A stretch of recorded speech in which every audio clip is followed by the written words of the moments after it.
Joop. So, for those of you who wanted to see her in the flesh, this is little Ziva. So it's Ziva, and it's a Hebrew name meaning light. And that's definitely what she's done in my life. I'll just put her back into her bed. It's brought lots of light. But here's what I've also learned because you guys, if you're following me, you know I talk about life and business because I don't think you can excel in business if you're not excelling in life, and vice versa, to be quite frank with you. And what I've learned about Ziva is that everything for her is new. So she's learning lots of new things, she's experiencing lots of new things. And what my partner actually said the other day was very, very true in that she doesn't know what she doesn't know because she's not experienced it yet. And she was trying to figure something out. And per usual, I have this very bad habit. I have it with my horses as well. I'm trying to jump in and make it easier for her to navigate without letting her stumble, struggle, flail about and learn it. And she can do it. It was jumping up and down and things like that. It was just puppy stuff. And that's what I find is the biggest struggle that I myself experience is letting myself struggle, letting myself flail around like an idiot. Because even this YouTube channel, right? And I appreciate it if you're here now listening to me. I really do. I'm flailing around. And of course, I look at YouTubers who I respect and admire, and I look at how they produce their content and what they put up on their channels. And then I have to remind myself, I'm not a YouTuber. I'm a life coach. I am somebody who helps people understand and create awareness into the patterns, the habits, and the routines that they currently use that are stopping them from getting what they say they want. And I'm very deliberate when I say they want. So I work with a lot of people who are building businesses online, a lot of coaches, a lot of consultants, a lot of people who are in the market of sharing information.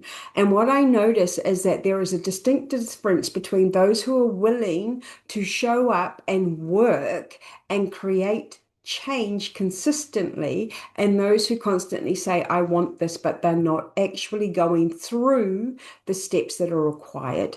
And so I hear you ask me, so what are the steps? It's identical. It doesn't matter if you're building a business, getting a stronger and a fitter body, learning to ride a horse, training a puppy, learning a language, learning how to look after your house in a way that keeps it more clean so you're more proud and more happy with what you see, right? It all starts with discomfort, with being uncomfortable, with feeling an emotion, a vibration in your body, a feeling that you don't want to feel because you're going to do something. So before I jumped on, I have noticed since I got Ziva, and I think we've had her now, well, she's 14 and a half weeks. So we picked her up when she was 8, so 8 weeks old, so 6.5 weeks.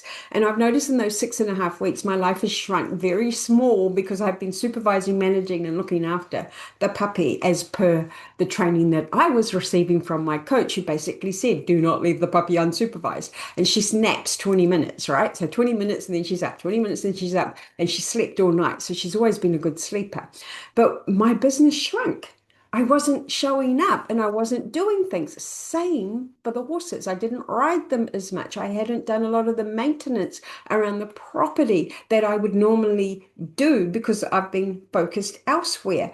And, over the last few days, as she's become a little more independent, a little more trustworthy, a little more reliable, I set myself goals to get back into it, and I didn't set it around my business. So, I could have set business goals, reach out to 5 people, make offers to help them. I could have done that, set up a new sales event, which I have to do. So, if any of you are waiting for that, then it should be soon. But what I did do is I said, okay, so hay season starts. We close up the paddocks. We call it on our Labor Day, which is just the end of October, because they will be hay December, January, February. And before I do that, I usually top them, so mow them. And I hadn't done that. So I did that this morning. I've also started to trim back the hedges and the trees. We have so many. I love, love, love ornamental gardens, boxes, we call it box hedges and topiary and things like that. And my partner used to take care of making sure that that was all trimmed and looking good. But he's gotten older and he has fallen into the habit of saying, oh, it takes too long. So I've taken over that mantle, even though I cannot see a straight line and my topiary doesn't look good. But it's better because every time I do it, I get better. So I've set myself, I have to do 3 trees a day. And I've got about 20 hedges that I'm going to have to break down and do. So it's getting back into the little tiny steps. But what's the most rewarding about that is that the more you do, the more you do. And it doesn't matter. And this is what I keep trying to explain to people who are in my business programs. It doesn't matter if the things you are doing that stretch you aren't business related, because the more you do something over here, the more you're going to work on your business. It's just 1 + 1 = 2 always. And so that's why for some who get too much in their head about, I don't know what to write, I don't know what to produce, nobody's buying, my audience isn't big enough. All of the things that we constantly think about, that we put up as barriers, that we put up as obstacles, that have us feeling not good enough or that it's never going to work or all of that sort of thinking goes away when you start to actually take action and see results in another area. It just comes across. So if you're somebody who is building a business online and you're pretty much doing it on your own, coach yourself to go through the hard. Coach yourself to feel uncomfortable, and you don't need to do it in your business. So if reaching out to somebody and making an offer to help them feels grossly overwhelming, go clip a hedge or go back and learn a language or go clean a room that you've been thinking about for months. I have to clean that. I have to do this. Go and do it. And you will find a feeling inside of your body once you've done it that you can overcome that resistance and then come and do some content, then come and reach out, then come and think about your business, because that's how we do it. I like to think that you have a big, hairy, audacious goal because we need something to stretch us and pull us forward. Now, that goal may not be achievable. So one of my biggest, hairiest goals is to ride to Grand Prix on my horses. I currently don't have a horse that is capable of getting there. Vinny, my bestest horse, he's getting on now, and like us, they end up with joint issues and osteoarthritis, and they actually get a bit tired too. So I'm not convinced he's going to get me there. Does he know every Grand Prix movement? 100%. Could I string together at the test? No, no, because we're not even at the point where he can do. We have to do 15 ones. It's where we change legs and canter every stride. And I've done 6 in a row. So that's still got to come. And then Leo, who is the opposite. So Vinny's a battery saver. So he's very much into the Larry the Lizard way of being, right? If I don't have to do it, I'm not going to do it. He's very much into conserve energy. Whereas Leo loves to work and he embraces being together, but he struggles in his body because he was born with some joint issues. So he's not going to go Grand Prix. And then I still have Armani. Armani's 22, 23 now. And actually, I'm going to put a picture of Armani up on my Facebook the next day or so because I can't believe how good he looks for his age. And he's just too old and he's retired. I think in the 8 years that I have had him, he probably has worked 2 years because the rest of the time, no, can't work, got sore feet or joint issues.